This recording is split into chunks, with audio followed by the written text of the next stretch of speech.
세상에서 가장 멋진 부부가 누구냐? 여러분, 하나님께 주신 최고의 선물이 각 사람들에게 있다면 여러분은 어떤 선물을 받았다고 그렇게 여기실 수 있겠습니까? 어떤 사람들은 그렇게 제가 이렇게 질문하면 또 제가 답을 말한다면 그것이 어떻게 최고의 선물이 될 수 있겠습니까? 라고 하는 그런 분들도 계실지 모르겠습니다. 제가 봤을 때는 아내예요, 아내. 물론 우리 여성분들은 남편이죠. 근데 어떤 분들은 목사님, 아내가 어떻게 최고의 선물이 되겠습니까? 이렇게 여기실 수 있다고 여겨져요. 왜냐하면 세상 워낙 힘에 겨운 때를 살아가고 있는 우리들이라 그런 가치가 다른 걸로 바뀌기도 하거든요. 그런데 우리는 담대하게 고백해 줄 수 있는 게 뭐냐면 우리가 잘 아는 게 두 가지가 있는데 하나는 하나님을 잘 알다. 그게 첫 번째고요. 두 번째는요, 남편이나 아내가 서로를 잘 아는 거예요. 그걸 이제 히브리어로 야다라고 하는 그런 단어를 쓴다고 했어요. 하나님을 알면 알수록 더 신비하고 더 놀랍고, 부부관계도 마찬가지, 알면 알수록 더 신비하고 놀랍고, 그래서 더 잘 알기 원하고 더 잘 알아야 되고, 이게 절대적 조건이죠. 그래서 우리는 남성들은 여성에 대해서, 특히 아내에 대해서 더 많이 연구하고 더 많이 알아야 되는데 사실은 그렇지 못할 경우가 많이 있는 것 같아요. 제가 예전에는 이런 설교를 해본 적도 있어요. 결혼을 위해서는 엄청나게 준비를 하는데 결혼하고 나서는 어떻게 살아야 될지 갖다가 준비하지 않는, 정작 결혼하고 나서 사는 것이 더 준비가 돼야 될 과정인데 그렇게 하지 않는, 또 하나는 아이를 낳기를 꿈을 꾸지만 아이를 어떻게 키울 건지는 도무지 생각해 보지 않는 그런 삶을 우리가 이렇게 살아오지 않았나 생각해요. 저도 결혼할 것만 막 그것 때문에 많은 실갱이가 있었고 어려움이 있었지, 결혼하고 나서는 어떻게 살아야 되는가에 대해서 잘 생각해 보지 못했던 그런 모습이었었습니다. 여러분 어떻습니까? 제가 최근에는 꼭 그런 건 아니니까 이해하시고 들으시기 바랍니다. 우리 서미영 전사님 생각하면 제가 생각할 땐 그래요. 둘 중에 하나인데 신학교에서 하나님께서 은혜 배풀을 주시지 않으면 미국에 배필이 있을 것 같아요. 근데 처음에 드는 생각은 뭐냐, 미국에 배필이 있다, 그런 마음이 자꾸 들어요. 제가 전사님에서 기도할 때에 꼭 그러지 않을 수 있어요. 뭐 배필이 없으실 수도 있는데 제가 기도하면 필이 야 너의 남편은 그 미국에 있어 막 그런 마음이 드는 것 같아요. 왜냐하면 IT에서 사역하려면 미국의 근거지가 또 있어야 되거든요. 그런 걸 생각할 때에 전사님의 배필은 미국에 있지 않을까. 그래서 미국을 좀 자주 가보시면 좋을 것 같아요. 네, 제가 어렵게 말씀을 드렸어요. 막. 믿으시면 아멘. 네, 할렐루야. 네. 하나님께서 우리에게 주신 최고의 선물이 뭐냐? 아담에게는 하와고 하와에게는 아담이 되는 거죠. 그게 최고의 선물이었어요. 하나님 주신 아내 하와를 보면서 아담이 이렇게 말했다고 한번 상상해 봐요. 제가 꿈꿨던 이상형은 아닌데, 그런데 다른 사람이 없으니까 내가 너를 데리고 산다. 그럼요, 하와의 마음이 어땠겠어요? 그럼요, 가는 말이 고와야 오는 말이 곱다 했듯이 하와가 아담에게 이렇게 질문했다고 생각해 보세요. 요즘에 뭐 최고의 그 신혼을 준비하고 있는, 결혼을 준비하고 있는 사람들 화두가 아닙니까? 당신은 나를 먹여 살릴 수 있는 능력이 있습니까? 혹시 요새는 습관이니까 내가 알지 못하는 나쁜 습관을 가지고 있어서 결혼 때도 그것이 지속되지는 않겠습니까? 막 이런 것들. 서로가 긍정적이고 즐거운 면을 보는 게 아니라 부정적이고 어두운 면을 자꾸 드러낸다면 그 결혼은 성공할 수가 없었을 거예요. 근데 아담과 하와는 둘 다 하나님의 의지에 의해서 결정되어진 부부였기 때문에 이런 말 하지 않고 그냥 살게 된 거죠. 아담이나 하와는 하나님이 주신 부부로서 그러다 보니까 어떻게 돼요? 조건 없이 받아들이는 거예요. 조건 없이. 요즘의 부부들은 너무나도 많은 조건을 따지고 또 조건 속에서 휘둘리기도 하지만 하나님께서 부부라는 연을 맺어줄 때는 조건 없이 주신 은혜인 줄 믿습니다. 우리의 악한 죄성들이 많으니까 막 조건들을 많이 나열하고 그 조건에 맞는 사람을 자꾸만 이렇게 하는 건데 사실은 그러지 않더라는 거예요. 예. 물론 저도 조건을 많이 따졌어요. 여차 막. 예. 제가 가수 이설을 너무 좋아했거든요. 그러니까 이설이를 꼭 닮은 게 누구냐? 저희 아내였어요. 헤어스타일이 이설이 스타일이었거든요. 키도 거의 이설이랑 똑같아요. 패션은 이설이는 바지만 있는데 아내는 치마를 입는 게 그 약간 달랐던 것 같아요. 똑똑하고 노래 잘 부르고 피아노 칠 줄 알고 애 교육 잘 시키고 막 등등 이런 게 막 조건들이 있었거든요. 근데 다 죄성인 거예요. 정작 중요한 걸 더 짚어야 되는데 그 못 짚은 것들이 있거든요. 네. 그런 면에서 그럼에도 불구하고 최상의 아내를 만난 줄 믿습니다. 할렐루야. 아내는 어떻게 생각하는지 모르겠어요. 감사합니다. 생일 선물을 더 큰 걸로 제가 준비해요.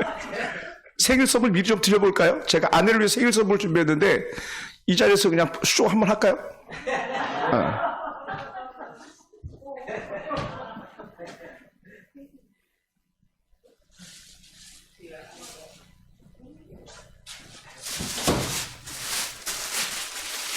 우리 사모님 좀 나오시죠? 이 부부라 평생의 기억에 남는 제 생일을 평생 기억에 남게 한 적도 있었거든요. 여기 앞에 쓰시고요. 네. 표창장 부서 아내부 직위 아내 엄마 성명 안유미 위 심정의 아내요 심한 심하영의 엄마인 안유미는 가정과 교회와 직장생활에 본이 되며 특히 아내와 엄마로서 최상의 섬김으로 헌신을 다하였기에 이에 생일을 맞이하면서 가족들의 마음을 모아 표창과 부상품을 드립니다. 그러니까 이제 첫 번째 부상품은 생일 선물을 이걸 원했어요. 찬송가 제가 많이 낡아가지고 잘 안 보인다는 거예요. 이제 그래서 반종 새 찬송가 이거를 첫 번째 부상품으로 드립니다. 그 다음에 또 하나가 더 있는데, 제가 옷을 한 벌 선물하기로 했거든요. 근데 의류 교환권은 이 표창장으로 대신합니다. 이제 옷 나중에 사러 같이 가면 되는 거예요.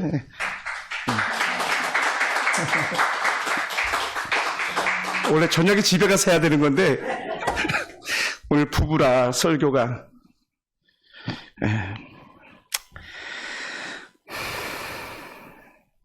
아담이나 하와는 뭐라고요? 조건 없이 결혼했다는 거예요. 조건 없이. 이렇게 된 가장 큰 이유는 하나님께 주신 그 믿음이 있었기 때문에 하나님께서 취하여서 준 아내인 줄 믿고 그렇게 결혼한 거죠. 우리는 남자와 여자가 어떤 존재이고 결혼이란 무엇인가를 조금 알고 있습니다. 그러나 이것들에 대해서 더 많이 잘 모르는 것들도 많이 있어요.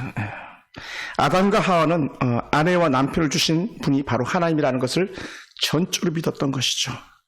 그래서 죄의 근원이 되었던 아내 하와를 아담이 버리지 않고 자기와 함께 죄에 동조했던 아담을 어리석다고 욕하지 않고 받아들여 준 것이 아담과 하와가 가지고 있는 부부의 은혜가 아닌가 생각됩니다. 가장 적당한 아내와 가장 적당한 남편을 준 줄 믿고 전적으로 기대해서 사는 거죠. 할렐루야. 그게 부부예요. 부부.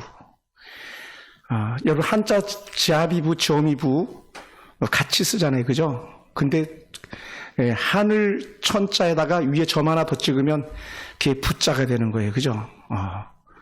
하늘보다 높은 게 남편이라고. 부인들이 아멘 안 하시네. 아니 여러분이 아멘 하셔야 하늘보다 높은 것이 아내들이라고. 같은 부자라 똑같다 그랬잖아요. 그죠? 그러니까 부부할 때. 근데 여러분들이 가장 높은 고위직 사람과 사는 거예요. 천덕꾸러기가 사는 게 아니라 가장 고위직, 그게 아내고 그게 남편인 것이죠. 하나님께 주시는 은혜 가운데 그런 복이 저와 여러분과 있기 원합니다. 그래서 아담과 하와는 아내와 남편을 주신 분이 하나님이라고 믿으니까 어떻게 돼요? 그것을 곱게 받아들이는 거예요. 곱게. 아주 곱게. 부부싸움 할 때 흔히 하는 말들이 뭐가 있습니까? 그래서 저희 아내는 그렇게 부부싸움 할 때 이런 말을 한 적은 없는 것 같은데, 나나 되니까 당신 데리고 사는 거야. 이런 얘기 가끔 드라마 이런 데 보면 하잖아요. 누가 너를 감당하겠냐, 나니까 감당하지 마. 이런 말을 해요. 여러분, 제가 하은이 첫 번째 출근을 이렇게 시켜주면서 잠깐 청년 때 얘기를 이렇게 드론드러 나눴었던 거예요. 제가 청년 때 시간이 이렇게 주마등처럼 지나가더라고요. 여러분, 청년 때는 어떤 이상형을 만나가지고 잘 이루어질 줄 알았더니 그것이 아니었고, 지금 사는 남편, 지금 사는 아내들이 이상형으로 꽂혀왔잖아요. 그죠? 이렇게 여러분 생각해 보세요. 그럴 때 부부싸움 할 때에 떠오르는 생각이 뭐냐면, 그때 그놈이랑 했었으면 이 화상 안 보는 건데, 그런 마음이 들 때도 혹여나 있지 않았겠습니까? 가끔은요, 지나가면서 한 얘기인데도 저희 아내가 대학교 때인가 고등학교 때 친구 얘기를 이렇게 하면요, 남성의 질투심을 여자보다 강한 거 아시죠? 괜히 오래전 옛날 얘기하는데도 불끈 솟는 그런 질투심이 있거든요. 왜 그럴까요? 사랑하기 때문에 그런 거예요. 사랑하지 않으면 질투조차도 없는 거죠. 시기도 없는 거예요. 그러니까 우리 속에서 살아가면서 부부관계 속에서 있다가 때론 시기거리가 생기고 질투거리가 생긴다 그러면요, 우리 그걸 뒤집어서 보면 되는데, 그게 뭐냐면 저가 나를 사랑하고 있구나, 이렇게 여기시면 될 것 같아요.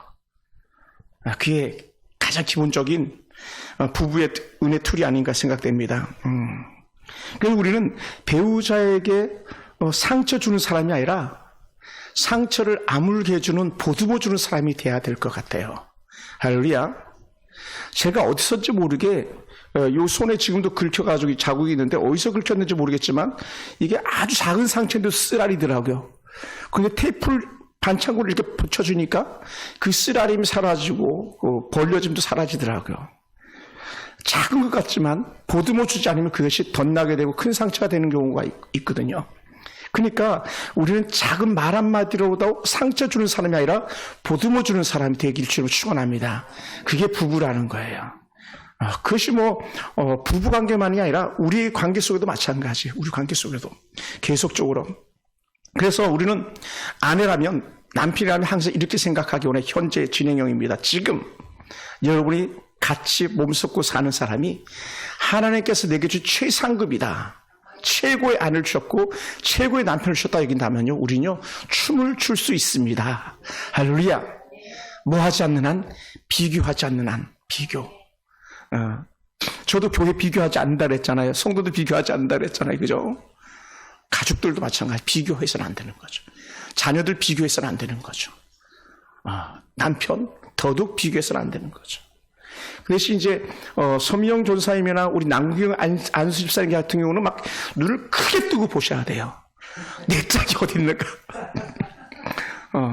집사님들은 아직 결혼을 필요로 하시는 분들이기 때문에 마음껏 비교하셔도 이 사람 저 사람. 그러나 하나님의 이끄심이 어디 있는가를 분별하는 게 최상이 되길 주로 축원합니다. 할렐루야. 우리는 연약한 부분들이 있음을 우리는 늘 기억해야 돼요. 다른 말로 하면 약점이죠. 남편의 약점, 아내의 약점, 때로 저도 마찬가지. 여러분이 저를 볼 때도 저도 연약한 부분들이 많이 있을 거 아니에요. 그죠? 그 연약한 부분들을 보지 않고 오히려 덮어줄 수 있는 은혜. 노아의 가정에서 어떤 아들은 복을 받고 어떤 아들은 저주를 받는 게 뭡니까? 누가 누구를 보듬어 주느냐에 따라 달라지는 거잖아요. 허물을 감춰주는 것은 복이 되고 허물을 들추는 것은 화가 되듯이, 부부는 또 자녀들에게도 또 성도들끼리도 다 허물을 감춰줄 수 있는 그런 은혜가 있다면 우리는 정말 행복한 인생을 살아갈 줄로 믿습니다. 할렐루야. 그래서 여러분, 사람은요 완전할 수가 없어요. 완전할 수가 없습니다. 허물 많은 사람이요 중요한 게 뭐냐면 장점도 많더라고요. 제가 아는 목사님, 예전에 사역했던 후배 목사님 중에서 별명이 투덜이가 있어요. 투덜이. 이 친구는 뭐만 하면 투덜 돼요. 그래서 미국을 같이 갔는데 하도 투덜대가지고 뭘 먹어도 투덜, 어딜 가도 투덜투덜 되는 거예요. 그 별명이 투덜이에요. 근데요, 중요한 게 그 목사님이 별명은 투덜이지만요, 그 마음 씀씀이 섬삼은요, 누구도 따라갈 수가 없는 그런 모습을 가지고 있어요. 정말 귀한. 그러니까 그 형제는 투덜대는 것조차도 우리가 그냥 받아주면 되는 거예요. 받아주면 돼요. 그게 사랑인 줄 믿습니다. 그래서 허물이 많은 것도 장점일 수가 있습니다. 그러므로 좋은 부분을 드러내기만 한다면 더 크게 극대화될 수 있음을 우리는 볼 수 있어요. 왜냐하면 하나님은요, 우리에게 연약함은 보듬어주고 잘된 것을 극대화시키시는 그런 하나님이기 때문에 그렇고, 하나님은 우리 모든 성도들이 가정을 이루게 하실 때는 반드시 그 안에 행복이라는 것을 심어주게 하셨거든요. 행복. 그러니까 그것이 다 발전적으로 나가는 거예요. 자, 지난주에 원고가 없는 말씀인데, 친구 목사님들이랑 이렇게 설교를 이렇게 나누는데, 우리 반장님, 자칭 반장인데, 그 반장님이 아버지에 대한 설교를 이렇게 하시면서 아버지 얘기를 많이 하시더라고요. 그랬더니 한 곳에 계신 목사님이 이런 얘기를 해요. 왜 하나님을 갖다 굳이 아버지라고 그랬는지 모르겠다. 이 얘기를 해요. 하나님 어머니라면 난 이해하겠는데 하나님 아버지 하니까 난 도무지 이해하기가 싫다. 그래서 처음에는 하나님 아버지 할 때 아버지 소리가 안 나왔다 얘기하더라고요. 왜 그러냐 했더니 하나님 아버지의 자신이 아는 아버지는 맨날 때리고 술 먹고 폭력 행사하고, 그 당시에 농협 직원이셨는데 농업 직원 그 수준이 있는 아버지도 불구하고요, 농협에서 받는 스트레스, 고객들이 받는 스트레스를 갖다 집에 오면 아들들 다 쏟아붓는다는 거예요. 그래서 그런 아버지 정말 싫다. 그러면서 하나님 아버지가 받아들여지지 않았다 그러더라고요.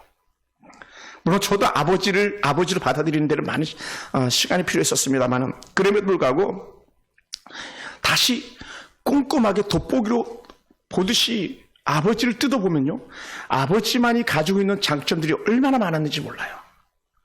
그 중에 한 가지를 대라고 이런 것도 될 수 있어요. 야, 그게 뭐 장점이겠냐 하는데, 저는 아버지가 책상도 직접 만들어 주셨어요.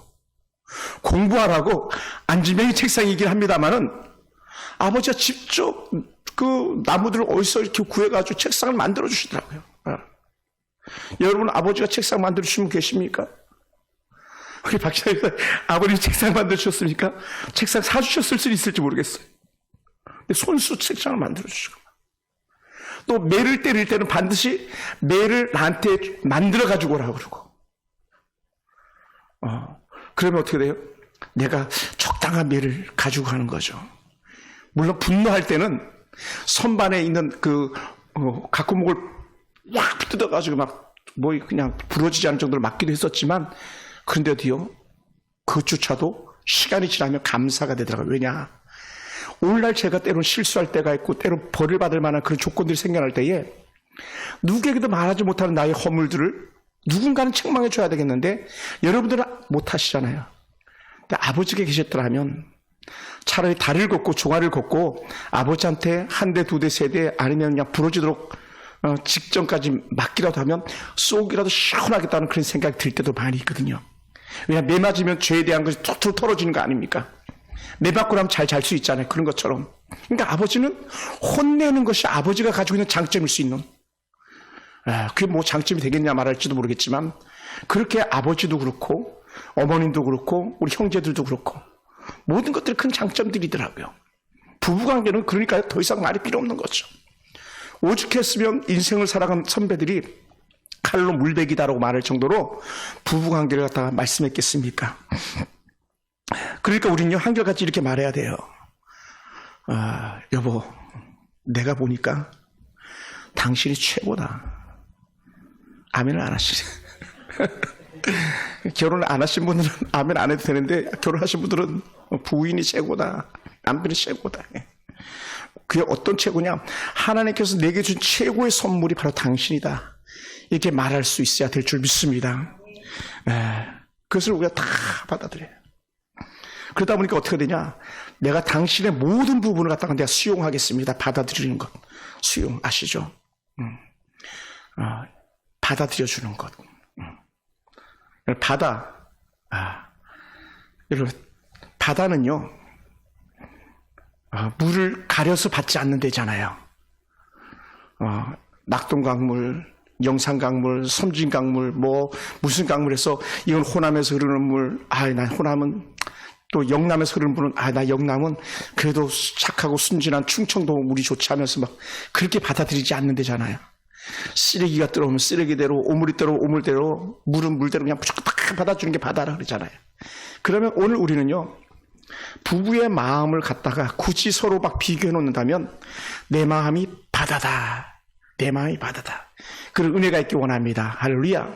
그래서 모든 걸 다 받아주는 거죠. 모든 걸. 다 받아줄 수 있는 그런 넉넉함. 특히 인생을 새롭게 시작해서 두 번째 도전에서 살아가는 사람들은요, 남들은 태평양 가질 때 대서양 인도양까지 다 가져야 돼. 더 받아줘야 되거든요. 왜냐하면 더 선입견을 가지고 대하기 쉽고 더 경계하면서 대하기 쉬운데 그걸 다 내려놔야 되는 거예요. 다시 새롭게 시작한 가정들은요, 그럼 어떻게 돼? 더 큰 마음을 가져야 된다는 거예요. 왜 그러냐? 이미 내가 살아본 기준이 있었잖아요. 내가 경험해본 기준이 있잖아요. 그걸 다 내려놔야 되는 거예요. 그리고 지금 아무것도 모르는 것처럼 겨우 24, 5살짜리 아이가 결혼하는 것처럼 그 마음 가지고 새로운 스타트가 이루어질 때에 그 가정이 잘 연끌어갈 줄로 믿습니다. 할렐루야. 절대적으로 필요한 거죠. 그래 더 좋은 부부가 되는 거예요. 더 좋은 부부가. 그래서 예전에 실패했던 것, 예전에 아파했던 것을 왜 실패했고 왜 아파했는가 갖다가 알기 때문에 두 번 다시는 실수하지 않는, 실패하지 않는 그런 멋진 가정들이 이루어질 줄로 믿습니다. 할렐루야. 그러다 보니까 어떻게 돼요? 여보, 내가 당신을 다 받아줄 수 있어. 이렇게 다 믿습니다. 오늘 성경에서 우리가 뭐라고 더 계속적으로 강조하냐면요, 반복적으로 많이 나오는 단어가 뭐냐면 남편, 아내, 또 다른 하나는 훨씬 더 많은 반복이 나오는데 교회라는 단어가 계속적으로 반복되어져요. 그래서 남편과 아내에게 함께하는 조건이 뭐냐? 교회가 죽게 하듯 남편에게 복종하라 말해요. 한번 우리 22절 한번 읽어볼까요? 22절, 5장 22절. 제가 한번 읽어볼게요. 5장 22절. 아내들이요, 자기 남편에게 복종하기를 죽게 하듯 하라. 여러분이 교회에서 얼마나 열심히 잘 섬깁니까? 그럼 이렇게 말해야 돼요. 여러분이 교회에서 하나님을 잘 섬기는 것처럼 집에 가서 남편들을 잘 섬겨야 된다는 거예요.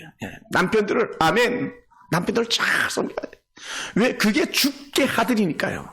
교회에 오면 우리 주님이 여러분의 주인이 됐지만 집으로 돌아가면 여러분 남편이 여러분의 주가 돼야 될 줄 믿습니다. 할렐루야. 그래서 사도 바울이 아브라함을 주라고 사라가 그렇게 고백했다는 거예요. 사라가 아브라함을 볼 때에 주라고.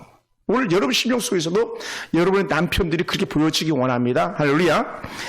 왜냐? 그건 하나님의 명령이었다는 거죠. 그래서 아내가 남편에게 복종할 것은요, 하나님의 지극한 명령이 22절부터 24절까지 이루어지는 거예요. 절대 명령이다. 자녀가 부모에게 순종하는 것보다 더 강력한 구속력을 가지고 있는 것이 바로 하나님께서 주시는 명령이라는 거죠. 그래서 이렇게 표현합니다. 자녀들아, 6장 1절에 보면 자녀들아 주 안에서 너희 부모에게 순종하라, 이것이 옳으냐 할 때에 이 순종은 따르다라는 그런 단어를 갖고 있어요. 예속시키다, 아래두다 이런 단어를 갖고 있습니다. 그런데요, 이 아내가 남편에게 복종하는 것 이거보다 훨씬 더 차원 높은 그런 순종을 말하고 있다는 거예요. 그러니까 깨어지지 않는 그런 관계를 가질 수 있죠. 사도 바울이 골로새 3장 18절에서 아내들아 남편에게 복종하라, 이는 주 안에서 마땅하니라. 마땅한 일이라고 말해요. 그러니까 여러분, 우리가 고개 세우면 안 돼요. 고개 세우면 우리는 하나님께 쑥 눌러버린다는 거야. 눌러버려요. 사라가요, 아브라함이 말하는 데서 방귀 들고 대드는 적 있습니까? 단 한 것도 없어요. 저 없어요. 리브가도 그렇고 라헬이나 레아나 또 다른 두 첩들도 그렇고 누구든지 방귀 드는 걸 볼 수가 없어요. 우리가 잘 기억해야 돼요. 그렇다고 그것이 여자 즉 아내가 남편보다 열등해서 그런 게 아니라는 거예요. 그건 하나님께서 세우는 질서라는 거예요. 질서.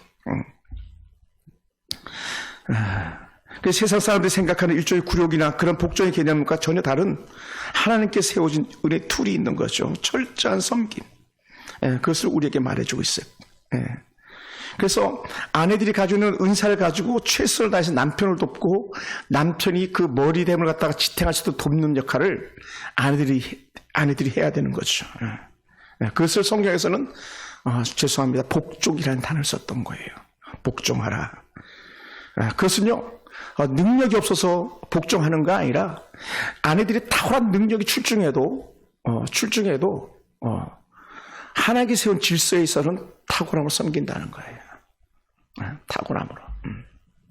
저는 이름은 잘 모르겠습니다만 박명수 씨하고 그 박명수 씨 부인이 의사 선생님이잖아요. 그 부부가 그렇게 좋대요. 관계가. 근데 중요한 게 이 부부가요. 주변에 우리 가정처럼 막 그렇게 반대를 했다는 거예요. 결혼하는 걸 갖다가. 박명수 쪽도 반대하고 그 부인 쪽도 반대하고. 그래서 만났다 헤어졌다 수도 없이 했대. 근데 지금 살아가면서 서로가 그렇게 얘기한대요. 나는 다시 만약에 결혼을 하는 한이 있더라도 다시 태어나서 결혼하는 한이 있더라도 당신과 결혼한다고. 서로가 그렇게 말하더라는 거예요. 우리가 보기에는 박명수 까칠하고 막 투박하고 그런 것 같아도 그 아내가 봤을 때는 역시 내 남편 이렇게 나간다는 거죠. 여러분의 가정은 어떤지 다시 한번 돌아보기 원합니다. 지난주에도 제가 잠깐 거론하긴 했습니다만은 최근에 가장 인기 있는 목사님 중에 하나가 미국의 존 파이프 목사님인데 그분은 이렇게 표현했어요. 복종은 아내의 의사를 따라 남편의 리더십을 존중하고 남편의 리더십 더 확실하게 발휘하도록 돕는 아내의 신성한 소명이다. 아내의 소명. 반드시 이루어야 되는 소명. 그래서 복종은 하나님께 소망을 둔 사람들에게 가능한 것이고 세상적인 가치나 기준으로는 절대로 남편에게 복종할 수 없다는 거예요. 그러니까 자기 생각이 지배하고 있으면 남편에게 복종할 수가 없다는 거예요. 여러분 베드로는 뭐라고 말했을까요? 베드로는 사역을 하면서 가정을 꾸려가면서 사역했던 사람이잖아요. 그죠? 장모도 잘 섬겨가지고 베드로 때문에 장모가 열병에서 낫기도 하고 하는 그런 좋은 장점을 가지고 있잖아요. 베드로도 이렇게 말합니다. 베드로전서 3장 5절에 보면 전에 하나님께 소망을 두었던 거룩한 부녀들도 이와 같이 자기 남편에게 순종함으로 자기를 단장하였나니라고 해요. 뭐라고요? 남편에게 순종함으로. 그러니까 베드로 역시 마찬가지 같은 선에서 말씀하고 있는 거죠. 그래서 사도 바울은 우리에게 말씀하는 게 뭐냐? 교회가 그리스도에게 하듯 아내는 남편에게 그렇게 해야 된다고 말해요. 그리고 남편의 남편의 권위 안에 자발적인 순종이 이루어지는 거예요. 자발적 순종. 막 시켜서가 아니라 억지로가 아니라 막 당신 내 말 들어! 이것 때문에 하는 게 아니라 자발적인 순종으로 가정의 평강을 지켜나가는 그 은혜가 우리 가운데 있는 줄 믿습니다. 탁월한 주석가인 명설교와 매튜엘리는 이렇게 표현했어요. 뭐라고 표현했냐면 여성을 남성의 머리뼈로 안 만들므로써 남성을 지배하지 못하도록 하셨다. 매튜엘리 목사님은 남자의 머리뼈를 안 만들어가지고 남성을 지배하지 못하도록 했대요. 한편 다행이에요. 또 여성을 남성의 발 근처뼈에서 안 만들므로 남성에게 짓밟히지 않도록 했다. 남자가 막 짓밟는 그런 건 잘못된 거죠. 그래서 짓밟히지 않도록 했다. 같은 동일 선상이. 하나님은 여성을 남성의 갈비뼈에 만들어서 남성의 사랑을 받도록 만드셨다. 그래서 여성들은요 어디서 편하게 잠듭니까? 남편의 품 안에서 잠들게 만들어 놓은 거예요. 그게 제자리 찾아가는 거죠. 제자리. 갈비뼈 제자리. 갈비뼈는 품 안에 있는 거기 때문에 제자리 찾아가는 것이 그 가슴 안이다 이렇게 표현합니다. 그래서 세상의 모든 소중한 것들은요 가슴으로 푼다고 말해요. 왜? 갈비뼈가 소중하기 때문에. 하나 마이너스 된 부분을 채우는 거기 때문에. 그래서 우리는 아내만을 품는 게 아니라 모든 중요한 것들은 우리가 품는 것이 그 습관적으로 되어 있는 게 뭐냐? 하나님께서 기본적인 심리를 갖다 우리에게 주셨다고 이렇게 말씀하기도 하거든요. 그래서 우리는 가슴으로 품는 사랑을 누리는 사람들인 줄 믿습니다. 그러다 보니까요 아내가 남편의 사랑을 받기를 버리고 복종하기를 거절할 때에 가정에 불화가 시작되는 거죠. 그러니까 여러분 막 여러분들이 내가 남편보다 우월해 이걸 다 내려놓으셔야 돼요. 남편들도 마찬가지. 내가 남성이기 때문에 우월해 이거 힘이 있어 이거 다 내려놔야 돼요. 저는 아마 아내랑 80이라도 제가 질걸요. 다 잘하니까요. 그런다고 내가 당신보다 더 세 막 이렇게 나간다면 가정은 화목할 수가 없는 거죠. 특히 물질 사회에서 돈을 더 잘 번다고 큰 소리 친다. 돈을 못 벌어 온다고 큰 소리 친다. 그래서는 안 되는 거예요. 남편이 돈을 못 벌기 때문에 아내가 돈을 잘 벌게 해놓은 거예요. 뭐 동의하기 싫을 수도 있어요. 제가 돈을 잘 못 버니까 세상적 기준으로서는. 그런데 하나님께서는 그 상호 보완적으로 하겠어요. 현숙한 여인을 놓고 제가 잔뜩 기도하고 훗날에 현숙한 여인을 잘 다시 잠언 31장을 보다 보니까 현숙한 여인은 무슨 여인이야 했더니 결국은 일하는 여인이더라고요. 일하는 여인. 그러니까 여러분, 아내들이 야 남편이 잘났으면 내가 일하겠어 막 이렇게 얘기할 것 하나도 없어요. 현숙한 여인은 본질적으로 일하게 돼 있어요. 그 손이 수고하고 있습니다 그랬거든요. 계속 잠언 31장을 보세요. 제가 기도했던 게 잠언 31장 현숙한 여인 막 이걸 놓고 기도했거든요. 그랬더니 신학교 전도사님 때 자매가 현숙이가 있어요. 현숙이. 여전사님 현숙자매인데 목사님 하면서 막 전도사님이죠 그때. 전사님 하면서 막 제 성경책 속에다 자기 사진도 놓고 막 가고 그때. 저는 손을 딱 거놨거든요. 나는 전사님들하고는 결혼하지 않습니다. 자, 선을 꺼놨어요. 왜 그랬는지 모르겠는데 만약에 전사님들하고 결혼했더라면 막 여기여기까지 해서 엄청나게 좋아했거든요. 중매해준다고 막 여전사님들이. 근데 그렇게 선을 거놓으니까 여전사님보다 더 무서운 구리를 만나가지고 구리를 만나서 제가 개소리 했습니다. 그래서 아들에게 살게 됐는데 그럼에도 불구하고 우리는 오늘까지 힘에 겨운 날들도 많았지만 잘 살고 있습니다. 그래서 우리는 하나님께 주신 은혜 가운데서 교회가 그리스도를 사랑하듯 남편은 아내를, 아내는 남편을 사랑하는 그런 사람은 그 삶을 우리가 사랑하는 것이죠. 그래서 25절 우리 한번 읽어볼까요? 25절 남편들아, 다 같이 시작. 남편들아, 아내 사랑하기를 그리스도께서 교회를 사랑하시고 그 교회를 위하여 자신을 주신 같이 하라. 이제 남편들에게 하는 말.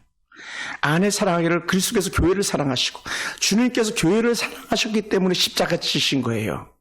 교회를 사랑하지 않았다면 주님께서 십자가 질 이유가 없어요. 그래서 주님이 사랑하신 교회처럼 우리도 그렇게 사랑해야 된다. 남편들에게 주는 기준이에요. 그러니까 아내를 사랑하라 계속 그 말을 하는 거죠. 그래서 복종하는 아내는요, 남편의 사랑을 받는 아내입니다. 사랑이 없으면 복종도 없는 거죠. 예수님 십자가 사랑이 없는데 그분의 말씀을 따를 교회가 어디 있겠습니까? 그러니까 우리는 전적으로 주님 안에서 교회를 사랑하신 주님을 삶아가지고 우리가 아내를 사랑하고 교회를 사랑하고 주님을 사랑하는 거예요. 할렐루야. 여러분, 그리스도께서 교회를 세우기 위하여 아낌없이 자신 모든 걸 다 바쳤습니다. 그게 뭡니까? 우리가 잘 아는 비하, 낮아지심. 이 땅에 사람의 몸을 입고 오셨잖아요. 교회를 위해서 사람의 몸을 입고 이 땅에 오셨고 교회를 위해서 주님께서 십자가 달려 죽기까지 낮아지셨던 거죠. 그것도 죄인이 갖는 가장 처절함이 뭡니까? 죄의 싹은 사망이요 하나님의 은사는 그리스도에서 우리 주 안에 있는 영생이라 말씀했던 것처럼 그 죄값 때문에 죄 없으신 주님이 대신 죽으시기까지 교회를 사랑하시고 우리 사랑하신 거 아니겠습니까? 그러면 우리는 아내들의 죄를 짊어지고 남편들의 죄를 짊어지고 자녀들의 죄를 짊어지고 우리 십자가를 지는 그 심령 가지고 남편들이 살아간다면 품지 못할 아내가 없는 거고 품지 못할 자녀가 없는 거예요. 할렐루야. 또 목회자인 저 입장에서도 마찬가지. 제가 여러분들의 모습을 볼 때에 예수님께서 십자가 달려 죽기까지 사랑하신 교회인데 제가 여러분을 섬기지 못할 부분이 어디 있겠습니까? 다 감당해야 되는 거죠. 그것도 기쁨으로 그것도 기꺼이 감당하는 거예요. 할렐루야. 그게 교회를 사랑하듯 또 교회를 사랑하는 그 모습이 되는 줄로 믿습니다. 할렐루야. 사랑하는 성도 여러분, 좋은 남편은 그리스도께서 교회를 사랑하듯 그렇게 아내를 사랑하고 그리스도는 교회를 세우기 위해서 아낌없이 주시듯 남편은 아낌없이 아내에게 모든 것을 다 떼어줄 수 있다는 거죠. 그래서 남편은 아내의 몸과 마음을 잘 읽어야 된다고 말하는 거예요. 그러니까 눈빛만 봐도 알 수 있잖아요. 이게 되는 거예요. 무슨 말하면 좀 알아듣고 저희 딸이 이제 상담을 해서 그런지 모르겠는데 자주 그런 말을 해요. 공감 능력, 공감. 지금 저 사람이 말하고 있는데 그 마음에 공감이 가냐 안 하는 거, 공감이 가냐 막. 예를 들어서 예를 들어서 이렇게 말해요. 어저께 있었던 일인데 아이가 공부를 하는데 스터디 카페에서 공부를 하는데요. 자꾸 문을 쾅쾅 닫고 다닌다는 거예요. 그래서 막 애가 그 문을 쾅쾅 닫고 다니는 사람 그렇게 매몰해놓고 또 얘기를 해도 못 알아듣는다. 그러니까 막 애가 일부러 저한테 그놈 자식 그 막 이렇게 쌍욕을 해요. 예를 들어서. 그러니까 제가 야 하영아 너 그래도 그렇게 욕하면 안 되지. 이렇게 하지 않고 그렇구나 그놈 자식 정말 나쁜 놈이네. 막 이게 공감 능력이라고 얘기해주는 거예요. 아빠 맞아 그렇게 말해줘야 되는 거라고 그렇게 얘기하더라고요. 그리고 후에는 뭐 이제 그렇게 얘기하면 안 된다고 제가 얘기를 하긴 합니다만. 그러니까 아내가 분노할 때 아내 분노 게이지를 갖다가 공감하면 어떻게 돼요? 아내 마음을 이해할 수 있는 거죠. 남편의 마음을 이해할 수 있는 거죠. 성도의 마음을 이해할 수 있는 거죠. 사실은 여러분에게도 마찬가지, 저도 마찬가지, 우리는 공감할 수 있는 그런 공감 능력이 정말 필요해요. 공감 지수. 만약에 100점 만점이라면 여러분은 과연 남편에 대해서 얼마만큼 공감하며 아내에 대해서 얼마나 공감하며 자녀가 왜 그렇게 했는지 왜 그런 행동을 보이는지 얼마만큼 공감할 수 있는지 갖다가 헤아린다면 충분히 행복한 가정이 이루어질 줄로 믿습니다. 할렐루야. 그러다 보니까요 26절 27절에서 이렇게 말해요. 뭐라고 말씀하셨냐면 이런 곧 물로 씻어 말씀을 깨끗하게 하사 거룩하게 하시고 자기 앞에 영광스러운 교회를 세우사 티나 주는 잡힌 것이나 이런 것들이 없이 거룩하고 흠이 없게 하려 하심이라. 26절 27절에서 아내를 향하여서 주시는 은혜 가운데 교회를 비교해서 이렇게 말씀해 주시는 거거든요.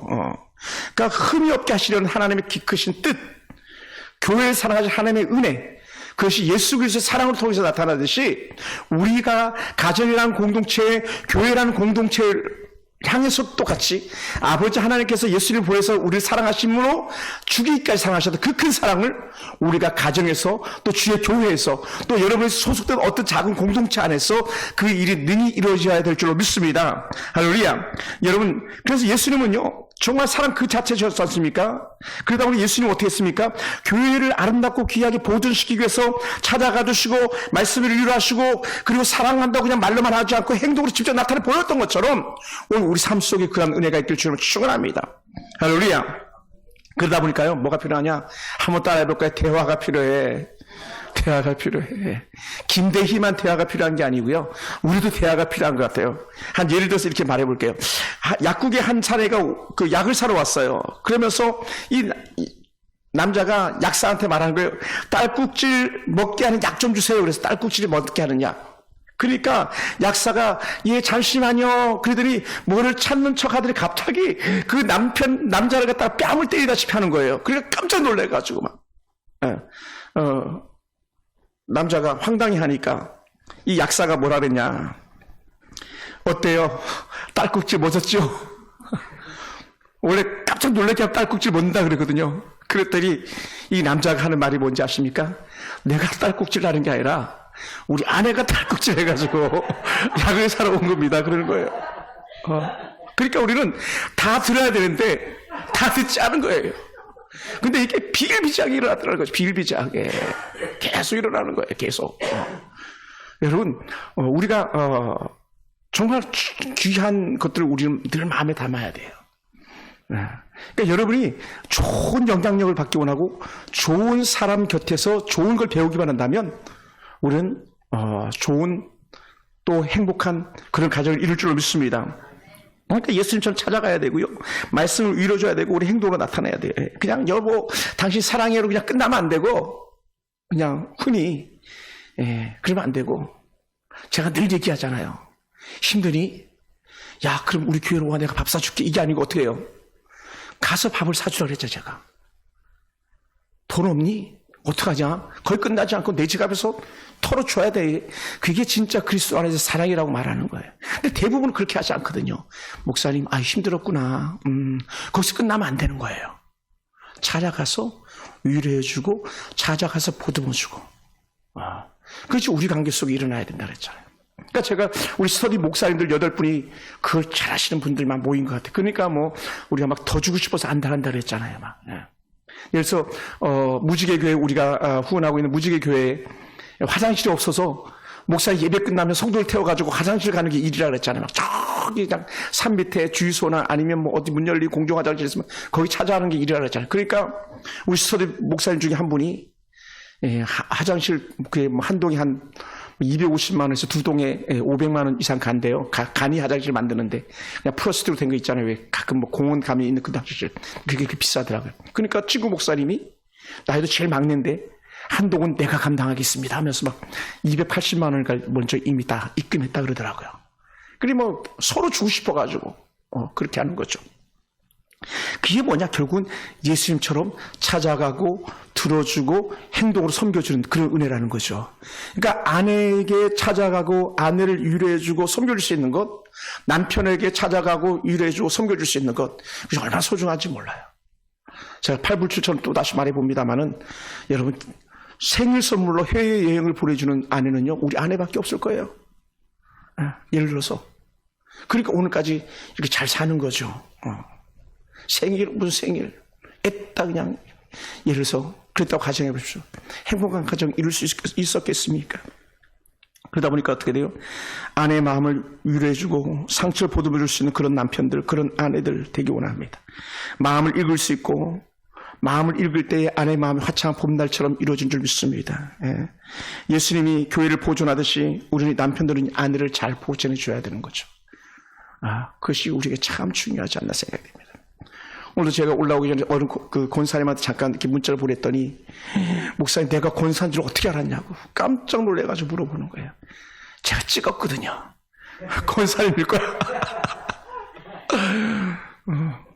그랬더니 막 너무 좋아하시는 거예요. 목사님 참 보잘것없는 내가 권사가 됐다고 하면서. 옛날 권사인 줄 보면 너무 기도도 잘하고 성경도 잘하고 다 본이 되는데 난 아무것도 아닌데 권사가 됐다고 하면서 그러더라고요. 그러면 역시 목사님 최고라고. 권사 된 걸 찍어서 마쳤는데도 그렇게 좋아하는데 하물며 아내들이나 남편들이 그 상을 받는다면 얼마나 좋아하겠습니까? 한번 질문해 볼게요. 한번 답해 보세요. 우리 전사님, 지난주 우리 제가 그랬죠. 집에 가셔가지고 남편을 콕 안아주면서 여보 사랑해 막 그러라 그랬죠. 업어주지 못할전정 했습니까? 우리 그 박수 쳐야 돼. 그 미션이었었거든요. 남편 보듬어주고 막. 당신이 없었으면 어떡할 뻔했냐고 막. 어떻게 혼자 사는 거지 지금까지. 너무 감사한 거죠. 우리 그렇게 돼야 되거든요, 사실은. 네. 몸으로 나타내는 사랑. 그것이 28절부터 쭉 나와요. 이와 같이 남편들도 자기 아내를 사랑하기를 자기 자신과 같이 할지니 자기 아내를 사랑하는 자는 자기를 사랑하는 것이니라. 이기주의가요. 뭡니까? 나만 사랑하는 거잖아. 근데 그게 아니고 아내를 사랑하는 것이 나를 사랑하는 것처럼 하라고 이렇게 표현해 주는 것. 그러니까요. 부부는 하나라고 말하는 거죠. 하나. 아내를 사랑하는 게 곧 나를 사랑하고 나를 사랑하는 것이 곧 아내를 사랑하는 거고 이게 하나. 이걸 우리가 잘 기억해야 되는데 우리 그렇게 하지 못할 때가 많아요. 자기 목소리가 클 때 얼마나 많이 있습니까? 그래서 28절에서 이와 같이 남편들도 자기 아내 사랑을 자기 자신과 같이 할지니 계속 그 얘기를 반복적으로 말씀하고 있는 거예요. 그러니까 이웃사랑의 가장 좋은 시발점은 뭐냐? 첫 출발은 자기 자신을 사랑하는 것처럼 아내를 사랑하는 것. 가장 가까운 이웃은 아내 아닙니까? 남편이고. 근데 이거를 우리가 좀 더 뜯어보면요. 우리나라는 뭐 1촌, 2촌, 3촌, 4촌 막 이런 게 있잖아요. 그죠? 근데 아내와 남편은 뭐라 그래? 몇 촌 관계예요? 우리 김기수사님 무촌이죠. 그죠? 그러니까 이건 수에 칠 가치가 갖추 주셔도 안 된다는 거예요. 하나인데 뭘 1촌이고 2촌이고 필요하냐. 우리가 나쁘게 해석하면요. 님이 남이 되고 이렇게 하는데 그것은 예수님께서 하셨던 말씀인 거예요. 이 나쁜 놈들아, 너희가 모세율법에 이혼 증서를 내주라는 건 너희들의 나쁜 심성 때문에 그런 거지. 진짜 아내를 사랑한다면 그 자체도 생각하지 않았을 거다는 거예요. 그러니까 인간들이 워낙 안악하니까는 님이 변화에 남이 되고 남이 변화에 님이 되고 뭐 이런 얘기를 하는 거지. 부부는요, 남이 될 수 있는 존재가 아니거든요. 절대로. 물론 모세율법의 조건이 몇 가지 있긴 합니다만은 우리는 그럼에도 불구하고 넉넉하게 품어줄 수 있는 그 큰 사랑의 은혜가 우리 가운데 임할 줄 믿습니다. 그래서 여러분 29절에서 누구든지 언제나 자기 육체를 미워하지 않고 오직 양육하여 보호하기를 그리스도께서 교회에게 함과 같이 하나니라고 말했어요. 교회에게 함과 같이 양육하여 보호하기를, 이게 뭐냐면 문자적으로 해석하면 이렇게 성숙하기까지 따뜻하게 감싼다. 성숙하기까지 잘할 때까지 따뜻하게 감싸준다는 거예요. 예. 이게 그리스도께서 교회를 보호함 같이 아내를 감싸주고 남편을 감싸주고, 이게 우리에게 영적 은혜의 원리가 되길 주로 축원합니다. 그래서 사람 누구나 자기 몸을 정성을 다해서 가꾸면서 보호하듯이 아내를 또 주의 몸된 교회를 성도는 성도들의 관계 속에서 그렇게 따뜻하게 감싸줄 수 있는 그런 영적 은혜가 우리 가운데 있어야 될 줄로 믿습니다. 그래서 하나님은 부부의 관계에 있어서 단순히 인간적 애정 차원이 아니라 그리스도와 교회와의 관계로 우리에게 설명해 주시면서 결코 분리할 수 없는 거다라고 말하는 거예요. 그래서 제가 늘 얘기하잖아요. 절대로 깨져서는 안 되는 게 있다면 첫 번째는 가정이고 두 번째 교회다 그랬잖아요. 가정이 생기고 물론 교회가 생겼습니다. 그러니까 이거 두 개는요, 악한 사단이 언제든지 무너뜨리고 싶어 하는 것이 이 가정 공동체, 교회 공동체거든요.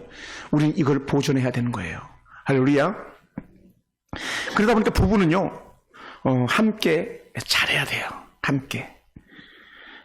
제가 말씀을 마무리하면서요, 여러분 가수 오승근 씨라고 있어요. 옛날에 금가운 투웨이스라고 했던, 그리고 최근에는 뭐 오승근 씨 홀로 그렇게 가수 활동하는데, 이 사람이 지은 노래들이 뭐 가사들이 많이 있죠. 예를 들어서 뭐 내 나이가 어때서 야야야야 뭐 빗속을 둘이서 뭐 이렇게 뭐 그 빗속을 둘이서 있잖아요. 그다음 떠나는 니마 떠나는 니마, 이게 1979년도 곡인데, 또 뭐 외기러기 날아라 쉬는 곳이 어디냐 막 이런 노래들 뭐 등등 있더라고요. 여러분 그 오승근 씨 부인 누구냐면 김자옥 권사님. 잘 아시죠? 김자옥 권사님. 근데 이 오승근 씨가 어디 유튜브에서 우연찮게 봤는데 떠나는 니마를 이렇게 부르면서 뒤에 김자옥이가 지나간 발자취를 쭉 막 스크린으로 보여주더라고요. TV에서 했던 어떤 프로그램이었던 것 같아요. 그러니까 그 노래를 부르면서 그렇게 구슬프게 부르더라고요. 근데 사실 이 노래는 1979년도에 나온 노래인데 그 부인은 뭐 이제 돌아가신 지 한 3, 4년 됐을까? 한 5년 됐을라나 넉넉하게. 근데 그 오래전에 떠나는 니 말을 꼭 이때를 위해서 지었던 것처럼 그렇게 노래를 부르는데 얼마나 구슬프게 부르는지 몰랐어요.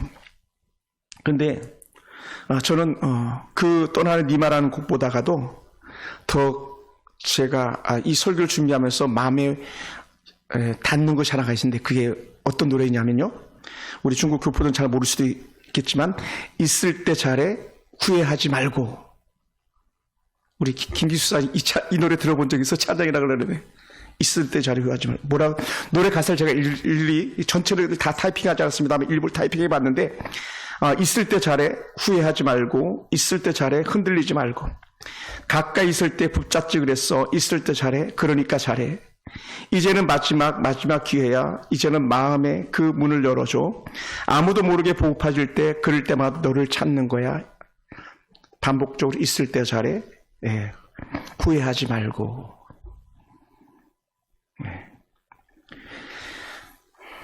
저는요 많은 사람들을 임종을 제가 직접 이렇게 지켜보고 했던 분들이 많이 계셔요.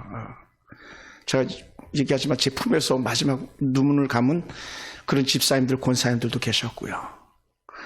나이가 많게는 96세 되시는 우리 권사님들 또 집사님들도 제가 이렇게 임종을 곁에 지켜보고 또 입관 예배도 다, 또 발인 예배도 주관했던 적이 참 많이 있었습니다. 근데요, 사람들이 마지막 떠나면서 부부에게 공통적으로 하는 말들, 혹은 부부가 아니어도 자녀들에게 공통적으로 하는 말들이 있는데 그게 뭐냐?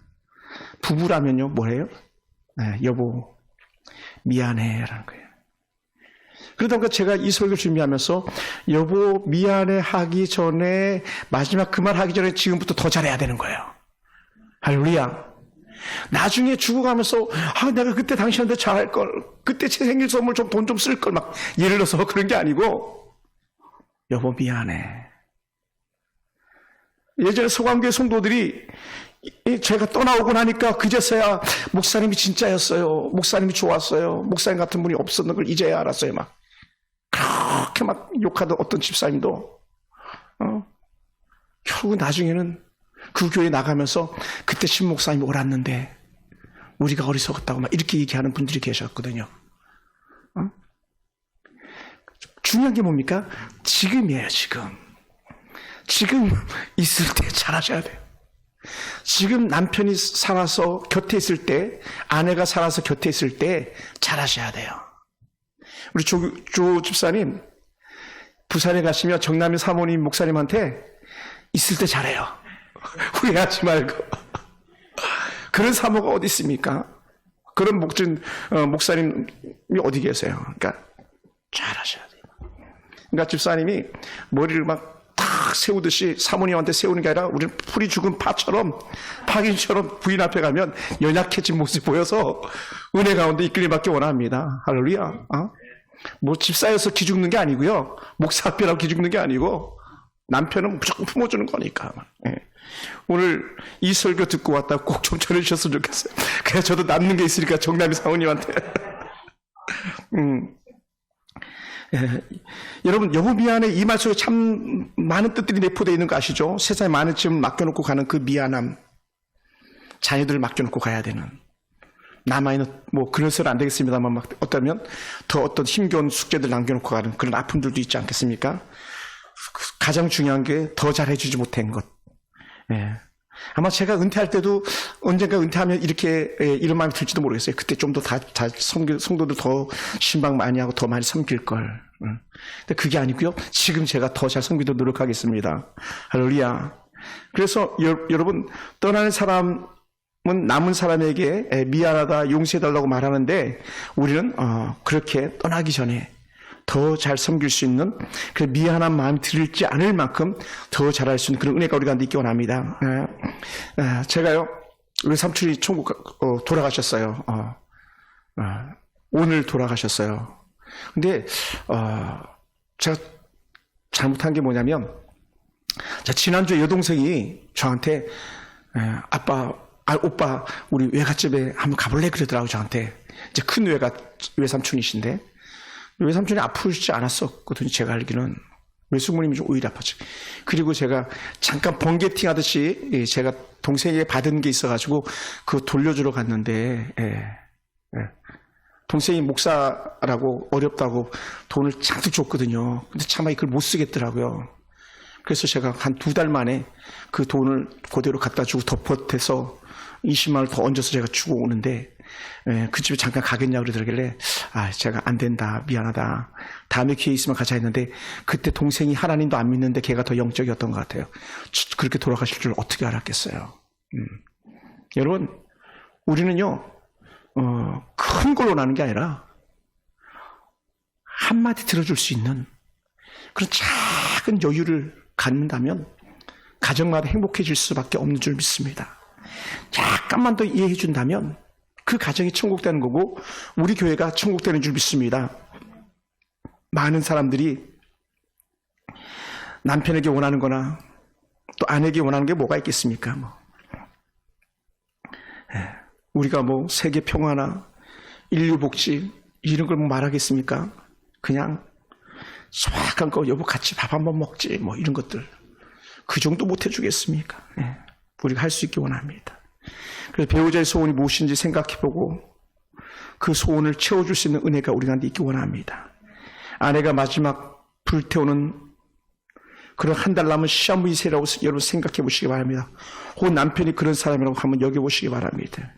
무엇을 남겨주고 갈 것이고 남아있는 한 달 동안 무엇을 그에게 채워줄 것인가 생각한다면 우리는 오승근 씨가 노래 불렀던 것처럼 있을 때 잘해 후회하지 말고 떠나가는 네 말하고 그 노래를 부르면서 하염없는 슬픔을 간직한 그런 오승근의 슬픔이 아니라 잘해가지고 잘 섬겨서 가정 천국을 만든다면 누구보다 더 나은 가정들이 우리 안에 이루어질 줄 믿습니다. 사랑하는 성도 여러분, 남편이나 아내나 가족들은요 바람이 어디서 불다가 어디로 가는지도 모르는 것처럼 훅 날아갈 수 있습니다. 그래서 우리는 기억해야 돼요. 세상에 가장 좋은 부부는요 있을 때 잘하는 거예요. 기도하겠습니다. 하나님 감사합니다. 하나님 우리에게 좋은 부부 좋은 남편과 아내 주신 하나님 감사합니다. 때론 힘겨운 날들을 살아왔는데 또 새롭게 살아가라고 또 새로운 가정을 이루게 하신 하나님 은혜 또한 감사를 드립니다. 하나님 우리는 하나님의 은혜가 필요하고 또 아내들에게 남편들에게 하나님의 은혜가 필요한 것처럼 또한 우리가 그들에게 필요를 채워줄 수 있는 아름다운 통로로 쓰임받도록 도와주시기 원합니다. 그가 믿음을 가졌던, 믿음을 갖지 않았던 하나님, 그것 보고 아내를 붙여주고 남편을 붙여준 것이 아니라 하나님께서 그 사람 자체를 붙여주셨기 때문에 아버지, 믿음이 있건 믿음이 없건 하나님, 우리가 능력이 있건 능력이 없건 넉넉하게 품어줄 수 있는 사람으로 우리가 쓰임받게 도와주시기 원합니다. 하나님, 교회가 천국 되듯이 가정이 천국 되게 하시고 가정천국이 아버지 삶의 현장에서 복을 이어가는 통로가 되게 도와주시기 원합니다. 하나님, 사랑하며 섬기며 그렇게 살다가 주님 만나는 그날까지 행복을 지켜내게 도와주시옵소서. 하나님, 감사합니다. 이 밤에 우리 하나님께서 우리와 함께 하시고 또 이끄심에 감사하오며 예수님의 이름으로 기도합나이다. 아멘.